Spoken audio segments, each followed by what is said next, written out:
नमस्कार. वेल्दी माइंड्सच्या या भागात मी शशांक शिरीष केतकर आणि समीर माचवे सर आम्ही दोघंही तुमचं स्वागत करतो.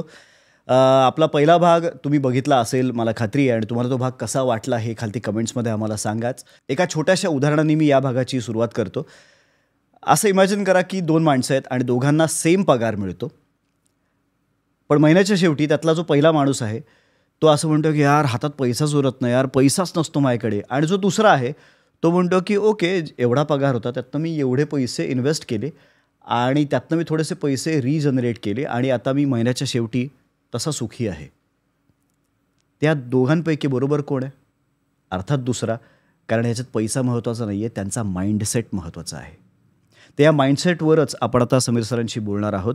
समीर सर, आपण मागच्या भागात एकंदरच आपल्याकडे कशा पद्धतीच्या इन्व्हेस्टमेंट्स असतात, काय चुकीच्या धारणा आहेत, कशा पद्धतीनं आपण आपलं जे ब्रेन आहे, आपलं जो माइंड आहे ते ट्रेन करत आणलेलं आहे किंवा ट्रेनच केलेलं नाही आहे किंवा कसं चुकीच्या पद्धतीने आपल्याला पैशाची भीती घातलेली आहे, याच्यावर ब्रीफली बोललो. तर त्यावर मला आणखीन थोडंसं बोलायचं आहे की एकंदर आपल्याकडे पैशाची भीती काय हो? ओके, पैशाची भीती प्रामुख्याने बिकॉज ऑफ अज्ञान. बरं, म्हणजे पण पैसा तर किती चांगला आहे, प्रत्येकाला पैसा हवा आहे ना. येस, पण आपण शाळा कॉलेजमध्ये we are scholastically literate but we are not financially literate. So होतं काय की पैसे कसे कमवायचे हे प्रत्येकाला माहिती आहे, पण नंतर कमवल्यानंतर त्या पैशाचं काय करायचं याच्याबद्दल कुठेही चर्चा होत नाही. ते कसे हाताळायचे आणि त्यातनं काय साध्य करायचं आहे फायनली मला हे कुठेही सांगितलं जात नाही. आणि त्याच्यामुळे त्याच्याबद्दलचे गैरसमज जास्त आहेत समाजामध्ये. आणि आपल्याकडे काही म्हणी आहेत टिपिकली ज्याच्यामुळे सबकॉन्शियस माइंडवर एक इम्पॅक्ट होत राहतो. उदाहरणार्थ लहानपणापासून मी ऐकत आलो की अंथरूण पाहून पाय पसरा. सो हे का सांगितलं जातं आहे की तुमचं अंथरूणच मुळात आखूड आहे, मग तुम्ही पाय पसरूच नका.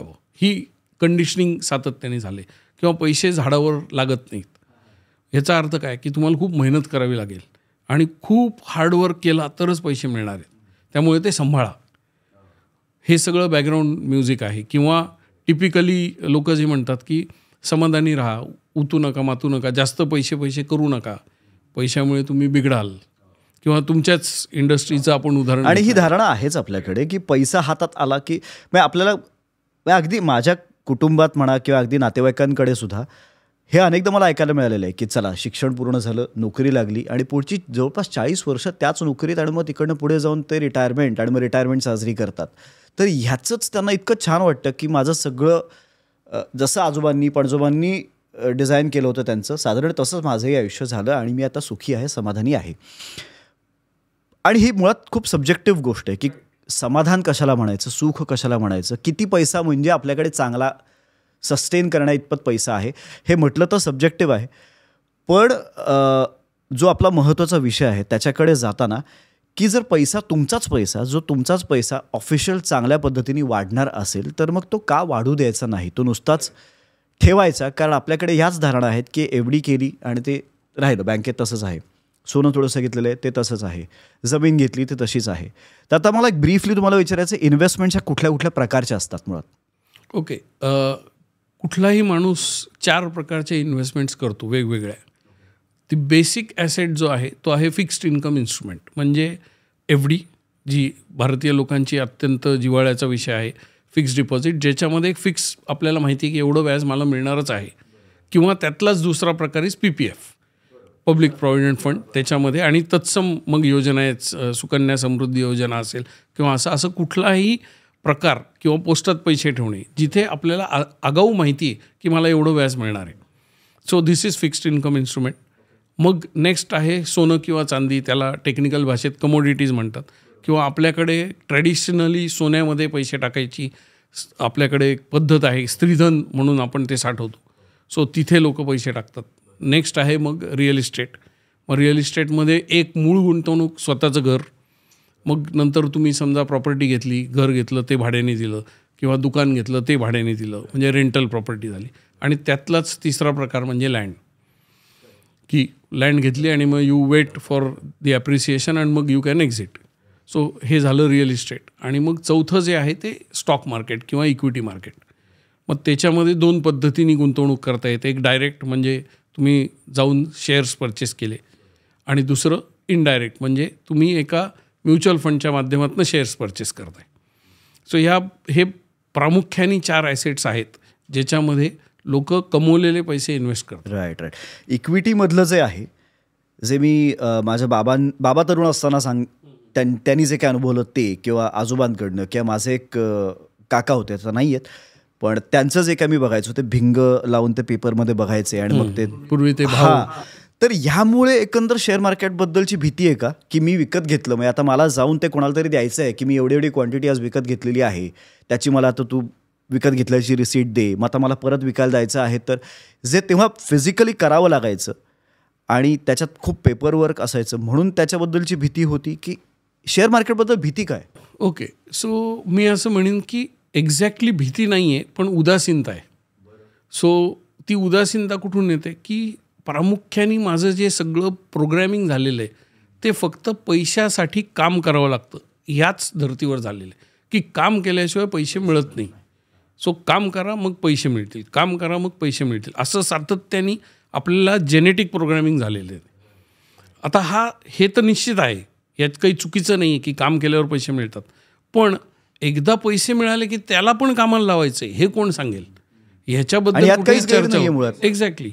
आणि मग कुठेतरी ही भीती तयार झाली की पैशाला कामाला लावायला पुन्हा मला काहीतरी डोकेमारी करावी लागेल, माझी मेंटल कुठेतरी एनर्जी वापरायला लागेल, आणि ती एनर्जी आणायची कुठून? कारण त्याच्याबद्दल कुठेही चर्चा नाही, त्याच्याबद्दल कुठेही नॉलेज नाही. मग करायचं काय पैशाचं? तर सगळ्यात best is keep it safe, मग एफ डी करा. आणि दुसरं महत्त्वाची गोष्ट, एक मी जो अभ्यास केलेला आहे मला जे जाणवतं की इन्फॉर्मेशन एज जेव्हा ईस्ट जर्मनी आणि वेस्ट जर्मनीमधली वॉल पडली असं समजलं जातं 1989मध्ये, that is the time when information age started.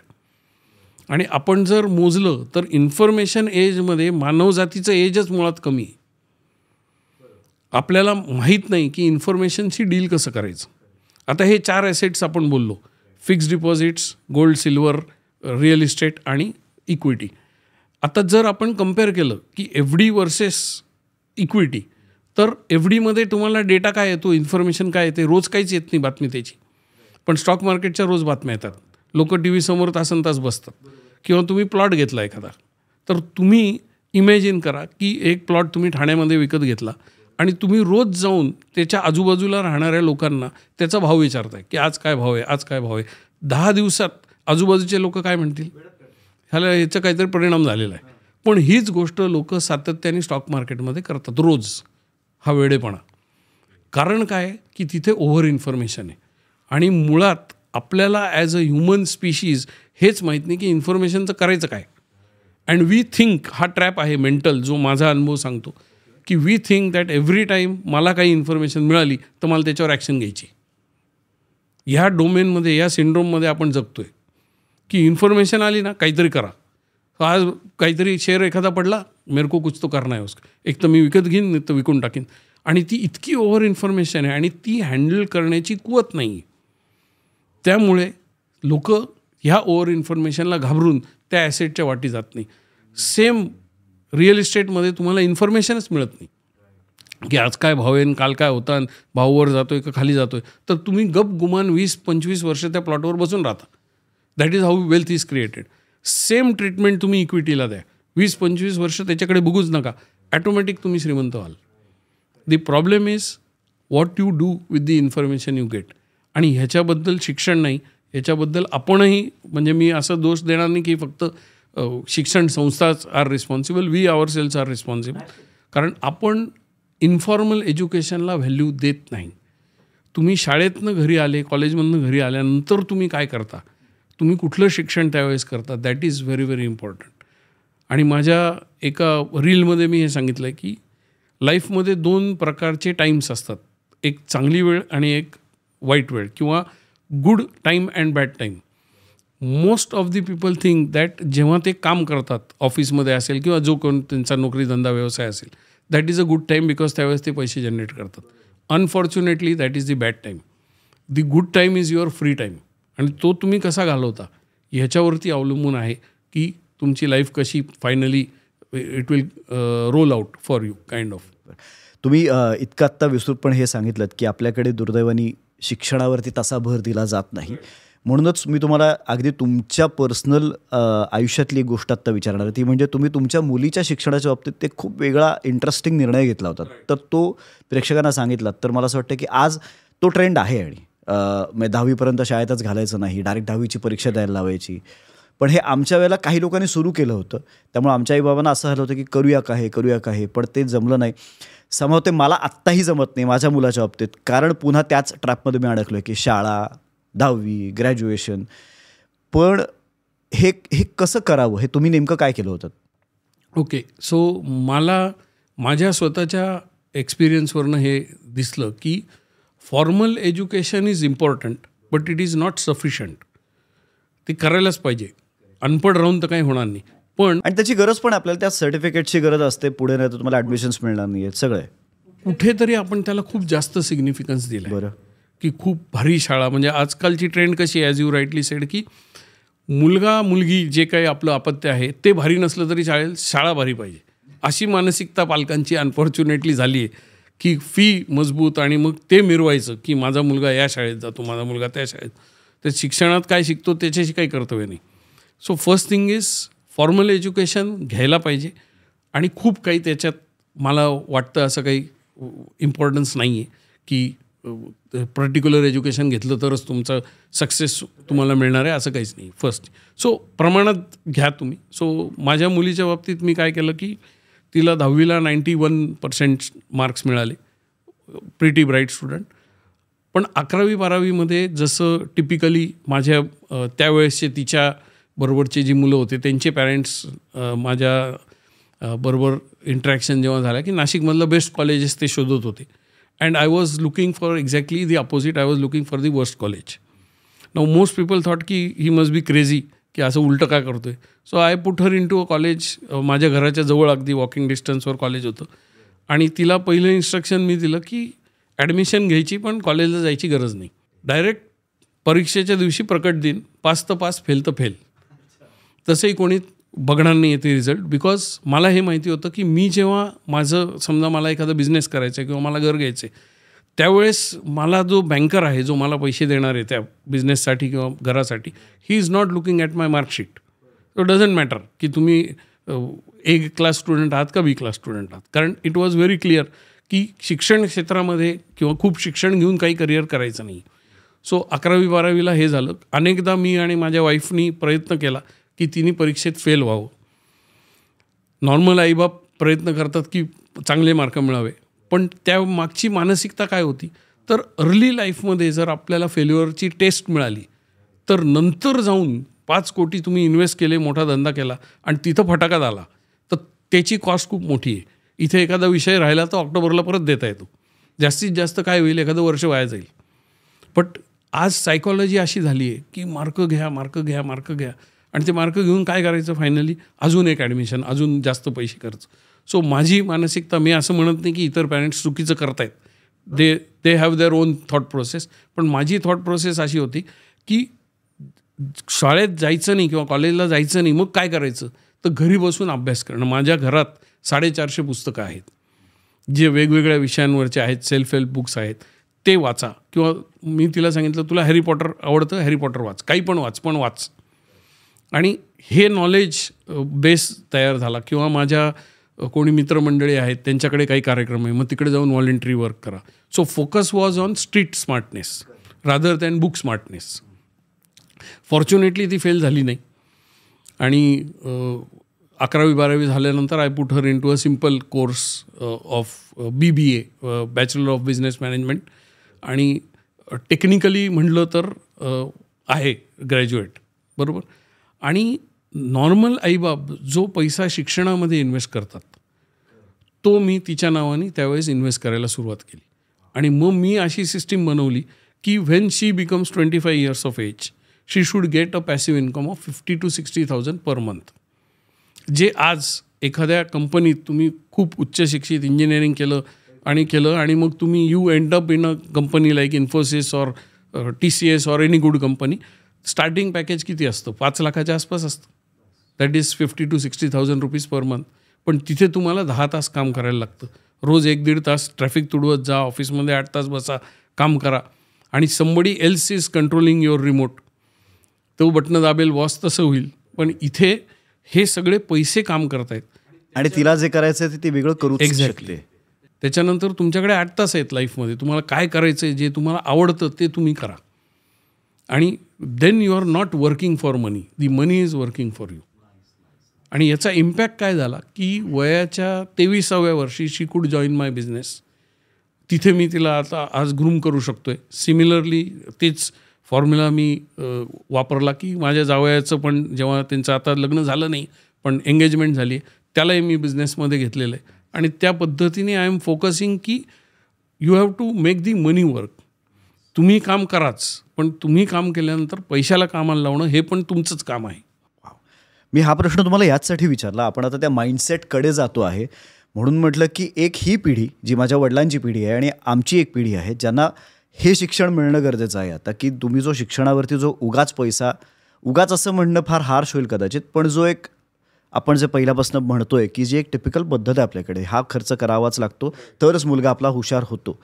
तर हा पैसा तसा खर्च न करता, त्यांच्या शिक्षणावर हा खर्च न करता त्यांच्या नावाने इन्व्हेस्ट केले या पिढीने, तर आमची पिढी वयाच्या 24-25व्या वर्षी अशी इंडिपेंडंट एनिवे झालेली असेल. आमच्या हातात या वयातच 50-60 हजार रुपये येत आहेत आणि मग आम्हाला जे काही करायचं आहे ते आम्ही करायला मोकळे आहोत. तर हे इतकं कमाल आहे. आणि ह्याच माइंडसेटसाठी मी हा प्रश्न विचारला होता की प्रत्येकाने हा माइंडसेट आता डेव्हलप करणं आणि पुढच्या पिढीला ते देणं हे खूप गरजेचं आहे. तर हे खूप भारी आहे.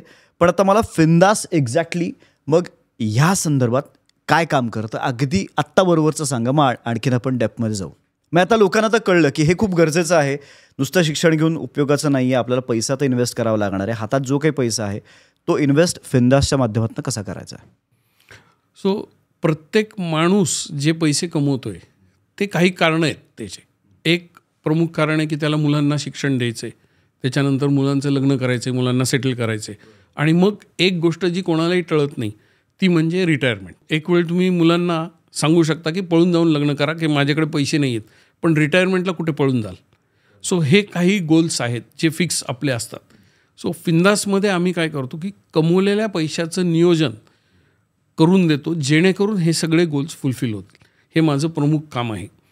आणि त्याच्यासाठी मग तुम्ही किती पैसे कमवताय ह्याच्यापेक्षा जास्त महत्त्वाचं हे की पैसे कमवल्यानंतर त्यातला किती पैसा तुमच्याकडे उरतोय आणि मग तो उरलेला पैसा तुमच्यासाठी काम करतोय का नाही, ते खूप महत्त्वाचं आहे. आणि तो जर पैसा कामाला लावला तरच तुमचे हे सगळे गोल फुलफिल होणार आहेत.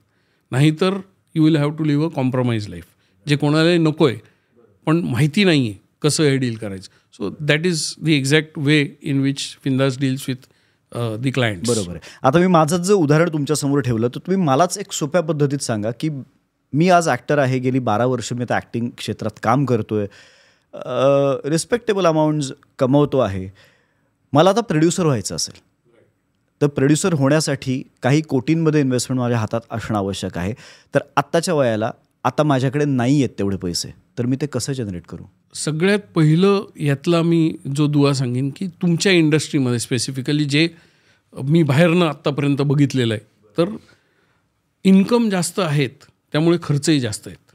आता unfortunately this is where the problem starts. कारण you are in a show business. So तुम्हाला तसं स्वतःला पोर्ट्रे करावं लागणार आणि ते करण्यासाठी खूप पैसाही खर्च करावा लागतो. पण मग जर your target is to be a producer, जिथे स्वतःचं कॅपिटल मोठ्या प्रमाणावर लावायला लागतं, तिथे आपल्याला खर्च कंट्रोल केल्याशिवाय गत्यंतर नाही. पहिलं एकीकडे खर्च कंट्रोल करणे आणि दुसरीकडे इन्कम वाढवणे. मला असं वाटतं की 99% लोक इन्कम वाढवायला प्रयत्नशील असतात. निश्चितच they will take on more projects, they will try to see असे काही प्रोजेक्ट्स की ज्याच्यात जास्त पैसे मिळतील कमी वेळ काम करून. या सगळ्यामध्ये लोक प्रयत्नशील असतात. प्रॉब्लेम कुठे होतो, एकदा तो पैसा आला की तो टिकत नाही. आले पैसे गेले पैसे, आले पैसे गेले पैसे, असं सातत्याने चालू असतं. तिथे कंट्रोल करणं गरजेचं आहे की पहिले भरपूर काम करा, भरपूर पैसे कमवा, मग त्या पैशातनं खर्च कमी मेंटेन करा. म्हणजे एखादा माणूस समजा आज सिरियलमध्ये काम करतो इन मराठी फिल्म इंडस्ट्री, तिकडून तो बॉलिवूडला गेला तर निश्चितच he will get paid more. पण ह्याचा अर्थ असा नाही की त्याचा खर्चही वाढला पाहिजे. करेक्ट. कारण आमच्या डोक्यात पहिलं हेच असतं की चला आता मोठी गाडी घेऊन टाकू, एखादी फॉरेन टूर करू, घर घेऊ मोठं, जी पुन्हा तेच की मी त्या एव्हरेस्टकडेच येईन जे तुम्ही पहिल्या एपिसोडमध्ये सांगितलं की आपल्या प्रत्येकाच्या डोक्यात तो एक एव्हरेस्ट आहेच, तो सर करायचाच आहे आणि त्यातलेच हे सगळे टप्पे आहेत. पण हे सगळं इन्व्हेस्टमेंटच्या दृष्टीनं करणं आणि आपलं आपण काम करतच राहायचं आहे, पण ते इतकं स्मार्टली करायचं आहे की मी आधी आलेला पैसा असा गुंतवलेला आहे की काही वर्षानंतर हायला एवढा मोठा झाला हा पैसा, हे वाटलं पाहिजे. आणि पण ह्याच्यात ना इंडस्ट्री असेल किंवा कुठल्याही क्षेत्रात काम करणारा माणूस असेल, त्याच्या नेमक्या कुठल्या सवयी असतात ज्याच्यामुळे तो श्रीमंत होतच नाही कधी? काय सवयी आहेत त्या नेमक्या? पैशाच्या सवयी काय आहेत त्या? जसं तुम्ही म्हणले की one of your target is suppose to buy a big car, right. 2 वेगवेगळ्या पद्धती आहेत मोठी गाडी घेण्याची. 99% लोक काय पद्धत अवलंबतात तर काम करतात, भरपूर पैसे कमवतात आणि मग शोरूमला जाऊन गाडी घेतात. ही 99% लोकांची पद्धत आहे. लोन घेतील किंवा न घेतील, whatever, majority of them will take a loan. Of course भारतामध्ये 80% गाड्या लोनवरच आहेत, 80 काय 90%. म्हणजे खरं तर त्यांच्या नाही आहेत, त्या बँकेच्या आहेत. बट हे कळत नाही. हे जर आपण विचारलं तर त्याला राग येईल किंवा तू बँकेच्या गाडीत फिरतो का असं म्हटलं तर. म्हणजे स्थळ बघायला गेल्यानंतर आई वडील सांगतात ना की माझ्या मुलाचा फ्लॅट आहे, पण ते तसं नाही सांगत की तो 80 लाखाला कर्जबाजारी आहे, हे सांगत नाहीत कोणी. सो ते आहे. आणि सो ही पद्धत आहे. 1% लोक काय करतात, ते गाडी कशी घेतात, त्यांच्याकडे पण मोठी गाडी असते पण ते पैसे कमवतात, ते सेम मेहनत करतात, भरपूर पैसा कमवतात आणि मग तो पैसा गुंतवतात आणि मग त्या दुधावर जी साय साठेल त्याच्यातनं ती गाडी घेतात. ते दुधाला हात घालत नाही. सो मध्यमवर्गीय लोकांची जी मानसिकता आहे ती त्या दुधाला हात घालण्याची, आणि श्रीमंत लोकांची मानसिकता आहे की थांबणं, त्याला डिलेड ग्रॅटिफिकेशन आपण म्हणतो, की उद्याच्या उद्या मला गाडी नाही घ्यायची, मी आधी तो पैसा लावतो कामाला, तो पैसा मोठा झाला की मग त्याच्यावर जी मलाई येणार आहे त्या मलाईतनं मी गाडी घेतो. आणि मग तो कदाचित लोनही घेत नाही, तो डायरेक्ट कॅश डाऊन गाडी घेतो. आणि मुळात आपण जर स्वतःला विचारलं तर कुठली गोष्ट योग्य आहे, हे none of this is right, पण प्रत्येक गोष्टीला एक कॉन्सिक्वेन्स आहे. पटकन गाडी घेणं, मग त्याचे हप्ते फेडत बसणं, ह्याला एक कॉन्सिक्वेन्स आहे, काहीतरी परिणाम आहे, त्याच्याशी तुम्हाला डील करावं लागेल. आणि 2-5 वर्ष थांबणं, त्या पैसे मोठे होस्तर वाट बघणं आणि मग ती गाडी घेणं, याला पण एक कॉन्सिक्वेन्स आहे. राईट. सो कुठला कॉन्सिक्वेन्स तुम्हाला हवा आहे लाईफमध्ये ते बघून तुमची ॲक्शन ठरवा. So same case, coming back to your becoming a director, तिथे producer, so coming back to becoming a producer in your life, तिथे तुम्हाला आधी हे करावं लागेल की पैसे गुंतवायला लागतील, त्या पैसे मोठे होऊ द्यायला लागतील आणि मग तो पैसा मोठा झाला की देन आपण त्याचे वरची दुधावरची साय वापरून मग यू कॅन बिकम. अँड असं जेव्हा होईल तेव्हा तुम्हाला खूप सारे लोक फायनान्स पण करायला तयार होतील, कारण you are already sitting on the top of the hill. खाली पाईल ऑफ कॅश आहे, त्याच्यावर तुम्ही बसलेत, मग ते सगळ्यांना दिसणार आहे की अरे या व्यक्तीकडे स्वतःचं पण भांडवल आहे, मग मी याला स्पॉन्सर करू शकतो. बट ज्याच्याकडे स्वतःचं भांडवलच नाही, नुसतंच टॅलेंट आहे, तर उपयोग होणार नाही. कारण दुर्दैवाने मी असे काही निर्माते बघितलेले आहेत ज्यांना निर्माता व्हायचं इतकंच त्यांचं ठरलेलं असतं, हातात स्वतःकडे पैसा नसतो, म्हणून मार्केटमधून जे कोणी इन्व्हेस्टर्स असतात किंवा काही गुंठामंत्री असतात ज्यांच्याकडे उगाचच एक पैसा असतो आणि त्यांना त्या पैशाचं काय करायचं त्यांनाही कळत नसतं आणि एक उगाच ग्लॅमर वर्ल्डमध्ये इन्व्हेस्ट करायचे आहेत म्हणून 1%, 2%वरती ते पैसे उचलतात आणि मग ते वाढत जातात. यांचं एक प्रोजेक्ट हिट झालेलं असतं म्हणून मग ते दुसरंही सुरू करतात, तिसरंही सुरू करतात आणि ते सगळं पायलअप होत जातं आणि मग कोणाचंच देणं हातातनं होत नाही आणि मग ते अडकत जातात आणि मग इतके अडकतात की मग ते सगळं केसेस होतात, प्रोडक्शन हाऊसेस बंद होतात. तसे तुम्ही म्हणताय की ते आधी खतपाणी घालून त्याचे पाया भक्कम करा, तुमच्या एकंदर जो काही वाढीचा पाया असणार आहे तो भक्कम करा, त्याची मुळं खोलवर आधी ऋतू देत आणि मग ते झाड वाढणारच आहे आणि मग ते 100-200 वर्ष, 400 वर्ष, 500 वर्षही झाड मोठं ते होत राहील आणि फळं देत राहील. तर मध्ये तुम्ही एक आंब्याचंही उदाहरण मला दिलं होतं, ते इतकं इंटरेस्टिंग उदाहरण होतं की आपण आंबा खातो आणि त्याची कोय आहे ती आपण छान स्वच्छ करतो आणि नंतर टाकून देतो ते सगळं. त्यापेक्षा ती कोय जर तुम्ही जमिनीत लावलीत तर त्याच कोयीतून येणारं जे झाड आहे त्याला पुन्हा हजारो आंबे येणार आहेत आणि ते आंबे तुम्हाला खायचे आहेत, त्यासाठी ती इन्व्हेस्टमेंट करणं गरजेचं आहे. तर एकंदरच ही पायाभरणी जी आहे तुमचा एव्हरेस्ट सर करण्यासाठीची, ती पायाभरणी करणं म्हणजे नेमकं काय आणि तिथे काय काय तुम्हाला लागणार आहे यावर आपण बोलणार आहोत पुढच्या भागात. पण हा भाग संपण्याआधी मी तुम्हाला एक रिक्वेस्ट करतो की तुमचा एव्हरेस्ट काय आहे, तुमची स्वप्न काय आहेत हे ह्या व्हिडिओच्या खालती कमेंट्समध्ये आम्हाला सांगा. आणि ज्यांना ऑलरेडी तुमचा पैसा वाढवायचा आहे असं ज्यांना वाटतंय त्यांनी समीर सरांना कॉन्टॅक्ट करा आणि या व्हिडिओच्या बायोमध्ये एक लिंक दिलेली आहे, तो फॉर्म भरा की यांची टीम तुम्हाला कनेक्ट करेल आणि मग तिथून तुमचा एक छान श्रीमंतीकडचा प्रवास सुरू होईल. तर वेल्दी माइंड्सच्या या भागातही तुम्ही आमच्याबरोबर आहात याचा मला खूप आनंद आहे आणि पुढचे भाग तुम्हाला बघायचं त्याची खात्री आहे. तर भेटूया पुढच्या भागात. ओके. सो जस्ट जाता शशांकला एक गोष्ट सांगेन की प्रोड्युसर होण्यासाठी अजून एक गोष्ट लागणार आहे, पण ती मी आत्ता सांगणार नाही आहे, ती पुढच्या एपिसोडमध्ये सांगेन. त्यामुळे स्टे ट्यून्ड.